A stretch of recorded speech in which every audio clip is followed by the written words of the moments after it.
Привет всем.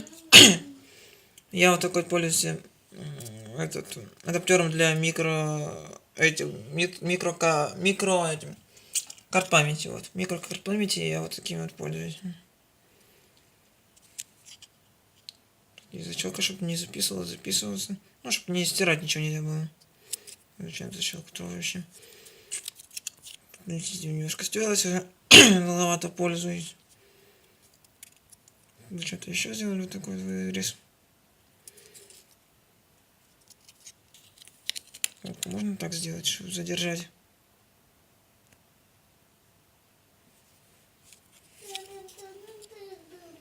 Нет, нельзя задерживать. Ой, для карт памяти я пользуюсь. То есть переходником для карт памяти.